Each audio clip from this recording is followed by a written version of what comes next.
Hej og velkommen til Vindmøllestudiet. I dag skal vi snakke om vindmøllegeografi. Det er en 5-punktet linje, hvorved at vi beskriver vindmølletårn, nacelle, vindmøllevinger, hubben og controlleren. Så nu vil jeg gå i gang.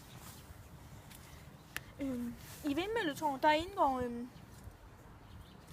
3 forskellige uddannelser.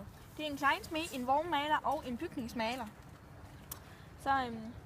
Og vindmølletårn, det er selve det her, som vi lige demonstrerer på en flagstang. Det er det her, det er selve stangen, der går op til alt andet. Ja. Så har vi nacellen. Og i produktionen af nacellen, der indgår 4 forskellige uddannelser. Det er automekaniker, det er elektriker, det er industrimaskine, og det er kleinsmed igen.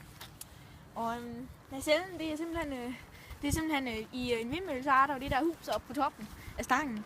Og det er simpelthen, det er nacellen, ja. Og så vindmøllevinger, det ved vi også godt alle sammen, hvad er. Det er dem, der drejer rundt og rundt og rundt. Der i produktionen af vindmøllevinger, der indgår 3 forskellige uddannelser. Det er pladsmaler, det er bygningsmaler og det er vognmaler.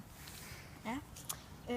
Så har vi 4. skridt, det er hubben. Og hubben, det er simpelthen det, der er oppe i toppen af vindmøllen. Og så har vi controlleren, det er sidste skridt, og det er, der indgår 4 forskellige uddannelser. Det er datatekniker med speciale i programmering, det er elektriker, det er elektronikfagtekniker og det er vindmølleoperatører. Og det var sådan set alt, hvad vi havde i dag for vindmøllestudiet. Nu vil jeg bare sige farvel.